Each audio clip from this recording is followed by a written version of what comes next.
여러분, 기독교 신자 한 분이 자기 할머니 그리고 자기의 아버지의 일을 회상하였습니다. 오래전 할머니가 암으로 돌아가셨습니다. 우리 할머니가 고통당하신 그 시간이 짧았고 집에서 가족들이 다 지켜보는 가운데 돌아가셨다는 그 사실이 무척 감사했습니다.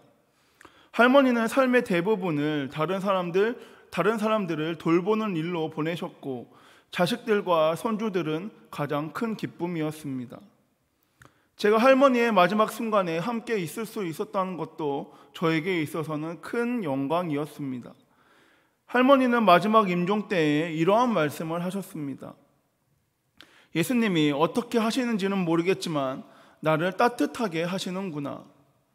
할머니가 돌아가신 후에 저는 아버지가 오랫동안 할머니를 위해서 기도한 것이 있다는 사실을 알게 되었습니다. 할머니를 위한 아버지의 기도는 할머니가 돌아가실 때에 예수님께서 팔로 할머니를 감싸 주시는 것이었습니다.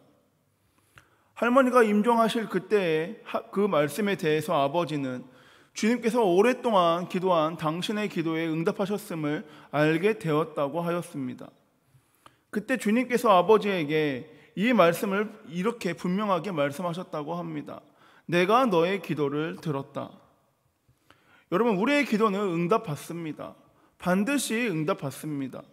그런데 내가 이런 기도를 했다라는 것을 기억하며 받는 응답이 있고 자기가 어떤 기도를 했는지 잊어버리고 받는 응답들이 있습니다. 그런데 여러분, 나의 기도를 알고 하나님의 응답하심을 받는 것과 내가 드린 기도를 잊은 채 하나님의 응답하심을 받는 것에는 큰 차이가 있습니다. 기도를 잊은 채 응답받는 사람보다 나의 기도를 기억함으로 응답받는 그 사람은 나에게 이런 하나님이 계신다라는 믿음으로 인하여 더욱더 행복할 수 있습니다. 그리고 그 사람은 더 기도하게 됩니다. 내가 기도하면 하나님께서 들어주신다는 그 생각으로, 그 믿음으로 더욱더 하나님 앞에 나아가 기도합니다. 그리고 또 응답받습니다. 더 많이 기도하게 되고 더 많이 응답받습니다. 그런데 많은 경우에 사람들이 내가 어떤 기도를 했는지 잊어버리고 응답받았다고 생각하지 않고 하나님께 덜 감사하고 덜 기도하게 되고 그만큼 행복은 나로부터 멀어져 가는 사람들이 보이곤 합니다. 여러분, 사람들이 기도하다가 자주 기도를 포기합니다.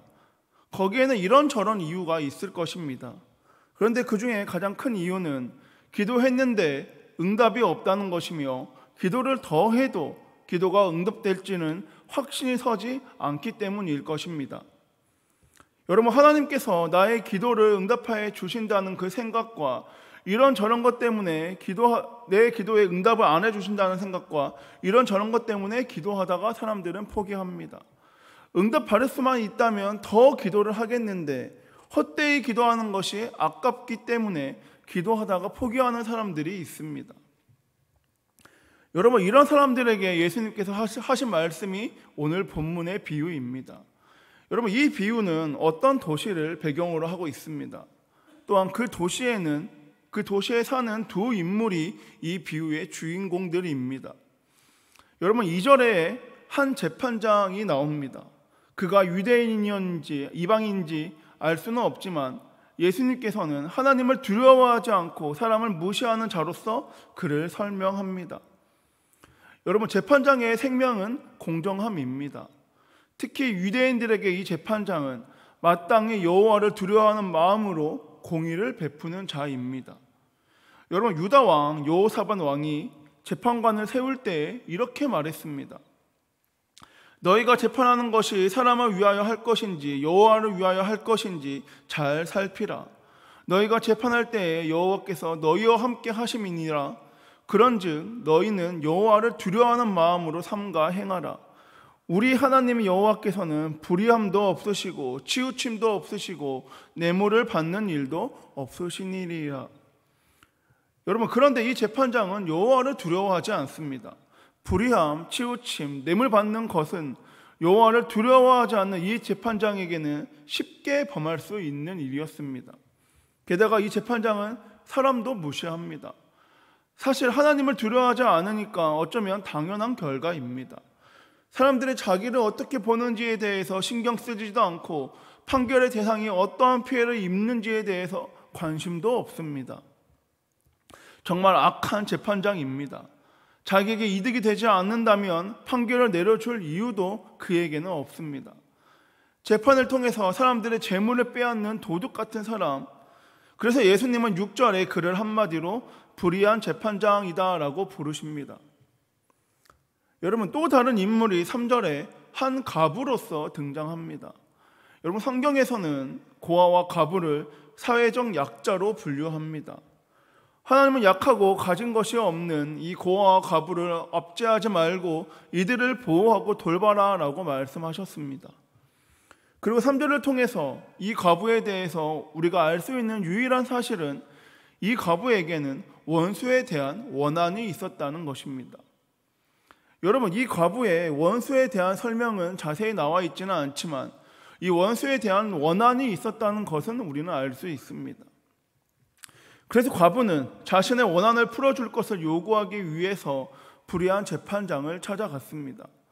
그런데 이 재판장이 그의 요구를 들어줄 리가 없습니다.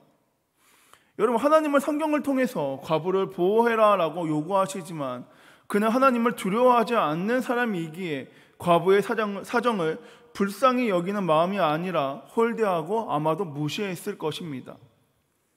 그런데 여러분, 성경을 읽다 보면 이 과부는 처음부터 이 재판장이 불의한 재판장인 것을 알면서도 찾아갔다는 것을 우리는 알 수 있습니다.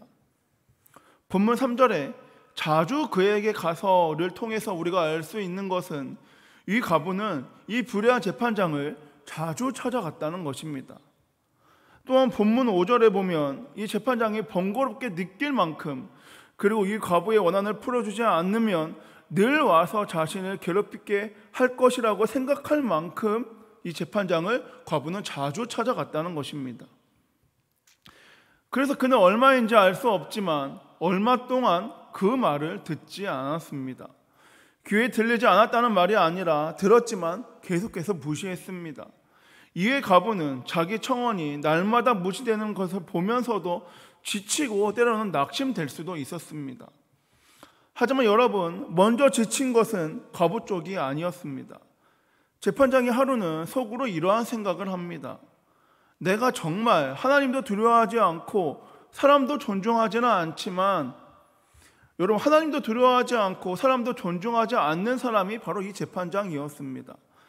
하지만 아무리 자기가 그런 사람이라도 이 과부는 무시할 수가 없었다는 것입니다. 그래서 그는 이렇게 말합니다. 이 과부가 나를 귀찮게 하니 그의 간청을 들어주어야겠다. 그렇지 않으면 계속 와서 나를 괴롭게 할 것이다. 여러분, 재판장은 과부 때문에 자기의 명성에 금이 갈까 걱정하지 않았습니다. 그 원한을 풀어주지 않아서 하나님께 벌을 받을까 두려워하지 않았습니다. 다만 번거롭고 귀찮았고 자꾸 찾아오는 과부 때문에 골치가 아팠습니다. 과부의 원한을 풀어주지 않으면 늘 와서 나를 괴롭게 할 것이 뻔했기 때문입니다. 그렇다면 여러분, 이 과부는 왜 불의한 이 재판장을 계속해서 자주 찾아갔을까요? 이 사람이 하나님을 두려워하지 않고 사람을 존중하지 않는 불의한 사람이라는 것을 알면서도 왜 자주 찾아갔을까요? 여러분, 그 이유는 간단합니다. 이 재판장에겐 자신의 원한을 풀어줄 능력과 권세가 있다는 것을 알았기 때문입니다.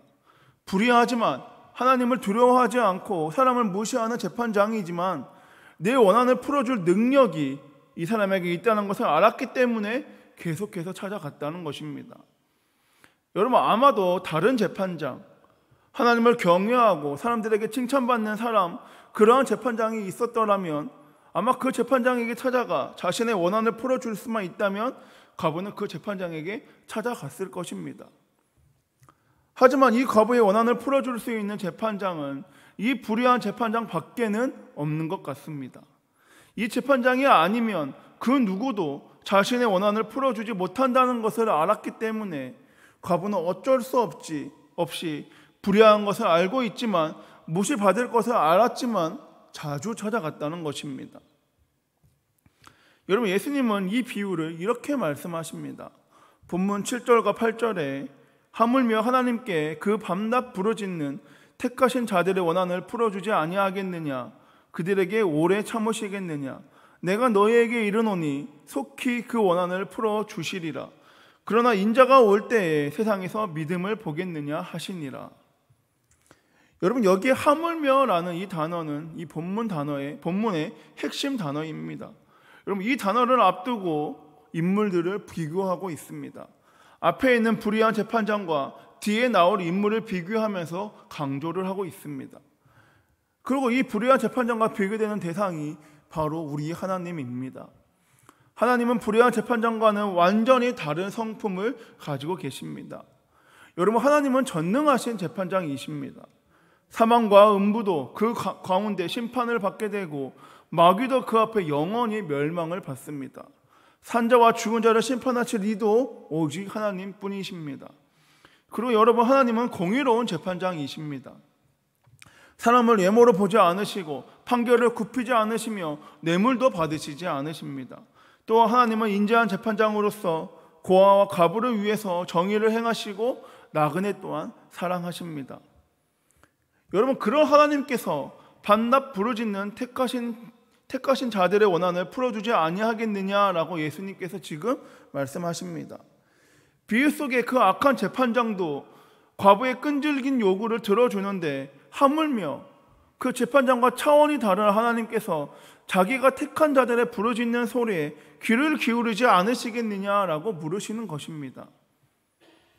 여러분, 예수님께서는 설교 서두에 말씀드린 것처럼 본문 1절의 말씀대로 항상 기도하고 낙심하지 말아야 함을 알려주기 위해서 과부와 재판장의 이야기를 하셨습니다. 여러분, 예수님께서는 응답하시는 하나님의 이야기를 통해서 기도하다가 낙심하지 말고 기도하다가 포기하지 말아라 라고 말씀하십니다. 왜 그렇습니까? 많은 사람들이 기도하다가 낙심하기 때문입니다. 많은 사람들이 기도하다가 낙심하고 포기하여 기도의 자리를 떠나기 때문입니다. 그래서 예수님께서는 하나님께서는 속히 응답하신다. 그러니 기도하다가 낙심하지 말아라. 기도하다가 포기하지 말아라 라고 말씀하십니다. 여러분, 하나님을 예배하고 사역하고 봉사하고 이것저것 다 하는데 기도하지 않는 사람들이 있습니다. 그 사람들은 왜 그럴까요? 하나님을 믿는다라고 말하지만 예배드리고 사역하고 봉사하고 다 하지만 왜 그들은 기도하지 않을까요? 여러분, 그 이유는 아직 살만하고 아직 숨쉴만 하기 때문입니다. 아직 하나님의 도우심이 없어도 내 힘과 내 능력으로 이겨낼 수 있기 때문에 기도하지 않는 것입니다. 그런데 여러분, 그 기도하지 않는 이유 중에 더욱더 확실한 이유는 그들에게 믿음이 없기 때문입니다. 여러분, 본문 8절을 쉬운 성경으로 읽어드리겠습니다. 그러나 인자가 올 때 이 세상에서 이 믿음을 발견할 수 있겠느냐? 여러분, 하나님의 나의 문제를 해결할 수 있는 유일한 분이라는 믿음이 없기 때문에 기도하지 않는 것이고 기도를 자리를 떠나는 것입니다. 그런데 여러분, 오늘 이 과부에게는 믿음이 있었습니다. 이 과부는 이 재판장이 불의하지만 이 재판장에게는 자신의 문제를 해결할 수 있는 그 능력이 있다는 것을 믿었기에 날마다 자주 찾아갔다는 것입니다. 여러분, 예수님은 너희 중에 누가 아들이 떡을 달라고 하는데 돌을 주며 생선을 달라는데 뱀을 줄 사람이 있겠느냐? 너희가 악한 자라도 좋은 것으로 자식에게 줄 알거든 하물며 하늘에 계신 너희 아버지께서 구하는 자에게 좋은 것으로 주시지 않겠느냐라고 말씀하십니다. 여러분, 아무리 불의하지만 아무리 나를 무시하지만 능력이 있다는 이유로 나의 이 문제를 해결할 수는 있다는 이유로 그 능력으로 말미암아 과부는 계속 재판장을 찾아갔습니다. 그런데 여러분, 이 과부의 믿음도 없는 사람들이 오늘날 너무나 많습니다. 불의한 사람에게도 능력이 있다는 이유로 찾아가는데 전지전능하시며 사랑과 긍휼의 하나님, 능력의 하나님, 기적의 하나님에게는 찾아가지도 기도하지도 않습니다. 기도하다가 포기하고 낙심해서 또한 그 기도의 자리를 떠나게 됩니다. 여러분, 왜 그렇습니까? 그들은 하나님의 능력에 대한, 우리를 사랑하시는 하나님에 대한 믿음이 없기 때문입니다. 여러분, 예수님께서 인자가 올 때에 이 세상에서 이 믿음을 발견할 수 있겠느냐라고 물으십니다. 이 말을 다른 말로 표현하면 이 믿음의 사람을 내가 보고 싶다라는 것입니다. 여러분, 기도의 제목을 붙잡고 밤낮으로 부르짖는 사람, 기도하다가 포기하고 낙심해서 기도의 자리를 떠나는 사람이 아니라 날마다 자주 수시로 기도하는 사람을 하나님께서 보고 싶다라고 말씀하십니다. 바라기는 살아계신 하나님의 능력을 믿음으로 기도하는 저와 여러분 모두가 되길 소망합니다. 하나님의 능력을 믿음으로 밤이든 낮이든 날마다 기도하길 소망합니다. 그리고 어떤 일이 있어도 기도하다가 낙심하지 않고 포기하지 않기를 바랍니다. 능력의 하나님, 사랑과 긍휼의 하나님을 믿는 믿음으로 기도함으로 말미암아 하나님의 때에 충만한 은혜와 충만한 역사하심을 누리는 저와 여러분, 우리 한성교회 모두가 되길 소망합니다. 말씀을 정리하겠습니다. 여러분은 하나님의 능력을 믿고 기도하고 계십니까? 아니면 하나님의 능력을 믿지 못해서 기도하다가 포기하고 낙심함으로 그 자리를 떠나십니까? 여러분, 이 질문의 대답은 우리의 부르짖음이, 우리의 무릎이, 우리의 눈물이 대답할 것입니다. 바라기는 예수님이 말씀하신 그러나 인자가 올 때 세상에서 믿음을 보겠느냐, 이 질문 가운데 네, 예수님 보실 수 있으십니다. 주님, 제가 믿습니다. 제가 어떠한 상황에도 주님의 사랑을 의심하지 않겠습니다. 항상 기도하고 낙심하지 않고 주님 가운데 거함으로 기도하겠습니다 라고 답하는 저와 여러분, 우리 한성교회 되어 날마다 부어주시는 하나님의 그 크신 은혜와 복을 충만하게 누리길 소망합니다. 기도하겠습니다. 사랑이 많으신 주님, 감사합니다. 완전하신 주님, 사랑과 긍휼의 주님, 기적의 하나님을 믿는 믿음을 말미암아 우리가 날마다 수시로 주님 앞에 나와 무릎 꿇어 부르짖어 기도하며 나아가 승리하는 우리 한성교회 모두가 되게 원하오니 주님의 때에 역사하여 주시옵소서. 주님이 그 기도의 자리를 더욱더 사모하게 하여 주시옵소서. 포기하고 낙심하며 말미암아 돌아가는 것이 아니라 오직 주님을 믿는 믿음으로 말미암아 그 자리를 지켜 행함으로 반드시 주님의 때에 역사하심을 받는 주님께서 원하시고 주목하시는 공동체 되기를 원하오니, 교회 되기를 원하오니 주여 역사하여 주시옵소서. 이번에 말씀 살아계신 예수님의 이름으로 기도드렸습니다. 아멘.